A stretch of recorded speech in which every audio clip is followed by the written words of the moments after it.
औज़ुबिल्लाहिमिनश्शैतानिर्रजीम बिस्मिल्लाहिर्रहमानिर्रहीम रब्बी इश्रह ली सदरी व यस्सिर ली अमरी वहलुल उक़दतम मिन लिसानी यफ़क़हू क़ौली। अस्सलाम वालेकुम students.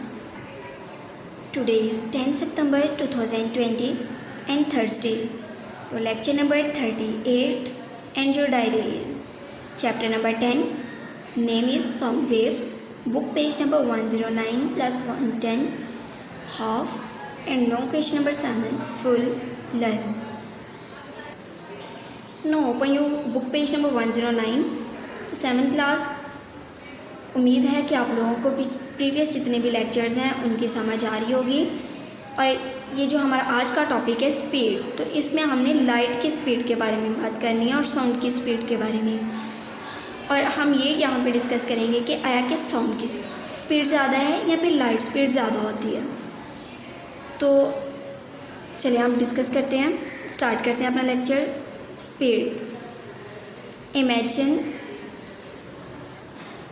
Watching a flash of lightning and thundering of cloud. क्या कि आप इमेजिन करें कि जब थंडरिंग ऑफ क्लाउड होता है, यानी कि स्टॉर्म्स वगैरह आ रहे हो, जब तूफ़ान आता है तो तब बादल गरज भी रहे होते हैं और साथ में बिजली भी चमक रही होती है, यानी कि उसकी लाइट भी जो है वो आ रही होती है।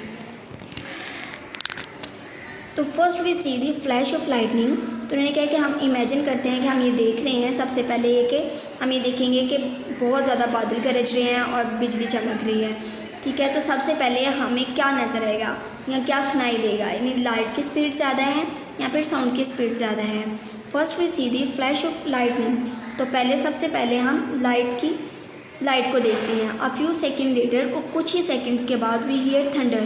तो फिर थोड़े ही सेकेंड्स के बाद बादल के गरजने की आवाज़ आती है। This happens because sound and light travel at different speed. ये क्यों होता है? उन्होंने कहा ये इसलिए होता है कि साउंड और लाइट ये दोनों ही डिफरेंट स्पीड से ट्रैवल कर रही होती हैं। Light travels much faster than sound, और लाइट की स्पीड ज़्यादा होती है as compare to sound. Different waves travel at different speed. के डिफरेंट वेव्स जो हैं वो डिफरेंट स्पीड पे मूव कर रही होती हैं।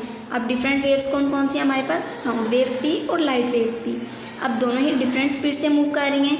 तो यहाँ पे हमने अभी डिस्कस किया है कि लाइट जब पहले पहुँचती है थोड़े ही सेकेंड्स के बाद हमें साउंड भी सुनाई देती है। इसका मतलब ये हुआ कि लाइट की स्पीड ज़्यादा है और साउंड की स्पीड उससे कम है। The distance of a wave covers in unit time is called its speed. तो ये हमारे पास स्पीड की डेफिनेशन है कि the distance of a wave covers in unit time is called its speed. Speed is measured in metres per second, और इसे हम मेजर करने के लिए मीटर पर सेकेंड यूज़ करते हैं। ये हमारे पास यूनिट है इसका स्पीड का। Sound travels at different speeds in different medium. अब डिफरेंट स्पीड होती है क्योंकि डिफरेंट मीडियम यूज़ होते हैं, यानी कुछ वैक्यूम होते हैं, यानी खला होती है, या फिर कुछ लिक्विड की वजह से, सॉलिड की वजह से या गैसेस की वजह से स्पीड चेंज होती रहती है। अब नीचे हमें टेबल दिखाया गया है, यहाँ से हम कुछ एग्जांपल्स जो है वो लेंगे। सबसे पहले इसकी मीडियम है, यानी एयर, गैसेस, वाटर है, लिक्विड, ब्रिक यानी सॉलिड, वुड भी सॉलिड, स्टील भी सॉलिड। इनकी स्पीड कैसी है, इनमें से स्पीड कैसे गुजरती है? स्पीड किस चीज़ की? हम साउंड की स्पीड की बात कर रहे हैं।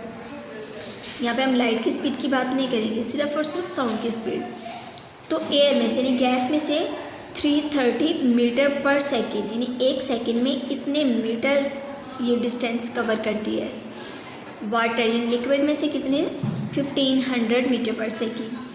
ब्रिक वो सॉलिड होती है तो 3600।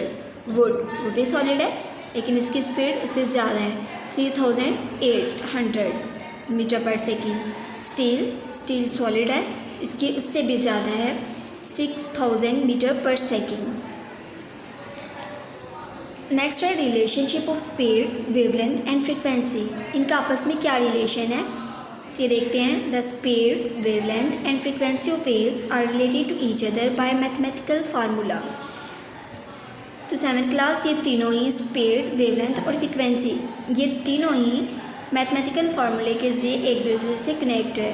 और फॉर्मूला देखें, speed is equal to wavelength multiply frequency, यानी कि स्पीड का अगर हमने मेजर करना है तो हमारे पास वेवलेंथ और फ्रीक्वेंसी होगी, तो हम दोनों को मल्टीप्लाई करेंगे, हमारे पास स्पीड आ जाएगी। तो अगर इन तीनों में से हमारे पास दो चीज़ें होंगी तो थर्ड को हम ऑटोमेटिकली डिराइव कर सकते हैं, यानी कि उसकी वैल्यू हम अखज़ कर सकते हैं। We can calculate any one of the three values if we know the other two, यानी कि अगर ये तीन है हमारे पास, स्पीड है, वेवलेंथ है और फ्रीक्वेंसी, इन तीनों में से अगर हमारे पास किसी दो की भी वैल्यू है तो हम तीसरी वैल्यू खुद ब खुद डिराइव कर सकते हैं। नेक्स्ट है science, technology and society. On October 14, 1947, Captain Chuck Yeager of USA became the first person to fly a plane faster than the speed of sound. 1947 में 14 अक्टूबर को USA के कैप्टन, उन्होंने, वो ऐसा शख्स है जिसने सबसे पहले प्लेन को उड़ाया था। ये कितनी स्पीड से, साउंड स्पीड से भी ज़्यादा स्पीड थी उसकी। 50 ईयर्स लेटर, 50 साल के बाद, ऑन अक्टूबर 15, 1997, 50 साल के बाद 15 अक्टूबर 1997 को Andy Green drove his jet powered car at 339 metre per second. उसने एक ऐसी जेट पावर्ड कार बनाई थी एंटी ट्रेन ने जिसकी स्पीड 339 मीटर पर सेकेंड ही थी, यानी कि एक सेकेंड में वो 339 मीटर डिस्टेंस कवर करने की सलाहियत रखती थी। He speed was further than the speed of sound, तो इसकी स्पीड जो है, कार की स्पीड, जेट पावर जो कार थी उसकी स्पीड और क्या है कि साउंड स्पीड से भी बहुत ज़्यादा थी। Next book page number 110, Audible frequency range. Audible यानी कि जो सुनने के काबिल हो, फ्रीक्वेंसी रेंज, कौन सी फ्रीक्वेंसी रेंज है जो कि इंसान सुन सकते हैं। The word audible means able to be hear. Audible का मतलब होता है कि सुनने के काबिल। Our ears can not hear sound of all frequencies. हमारे कान जो हैं इस काबिल नहीं है, इंसानी कान यानी हमारे कान इस काबिल नहीं है कि हर किस्म की फ्रीक्वेंसी की साउंड को सुन सकें। The range of frequencies which a person can hear is known as audible frequency range. और वो रेंज फ्रीक्वेंसी की जिसमें कोई भी इंसान सही से सुन सकता है, हम सुन सकते हैं, तो उसे ऑडिबल फ्रीक्वेंसी रेंज कहेंगे। A healthy human ear can hear sound of frequencies from about 20 hertz to 20,000 hertz. अब एक सेहतमंद इंसान, मतलब कि एक ह्यूमन बीइंग जो है, जो बिल्कुल सही हो, जिसकी साउंड सुनने की सलाहियत अच्छी खासी हो, तो वो कह रहे हैं कि इसकी फ्रीक्वेंसी क्या होगी कि वो 20 हर्ट्ज से 20,000 हर्ट्ज तक की फ्रीक्वेंसी में जो आवाज़ें होंगी वो सुन सकेगा। यानी 20 हर्ट्ज से अगर बिलो देन 20 हर्ट्ज अगर होगी तो भी हम नहीं सुन सकेंगे, और अबव देन 20,000 हर्ट्ज होगी तो भी हम सुनने के काबिल नहीं होंगे, वो आवाज़ हमें सुनाई नहीं देगी। It is the Audible frequency range for humans, और यही ऑडिबल फ्रीक्वेंसी रेंज है ह्यूमंस की। Different animals have different audible frequency range, और मुख्तलिफ एनिमल्स की ऑडिबल फ्रीक्वेंसी यानी सुनने की सलाहियत मुख्तलिफ होती है। यहाँ पे हमारे पास कुछ एग्जांपल्स हैं, तो आप लोग ये एग्जांपल देखें। एनिमल्स, सबसे पहले है हमारे पास एनिमल में डॉग, इसकी फ्रीक्वेंसी होती है 20 हर्ट्ज से 45,000, यानी हमारी फ्रीक्वेंसी रेंज से भी बहुत ज़्यादा। Cat 45 hertz to 64,000। Cow 23 hertz to 35,000। Horse 55 hertz to 33,500। Dolphin 150 to 150,000। Rat 200 to 76,000। Bat 2,000 to 110,000 hertz. और एलिफेंट 1 हर्ट्ज टू 20,000। तो ये एनिमल्स की फ्रीक्वेंसी रेंज है जिन्हें वो आसानी से सुन सकते हैं। Now open your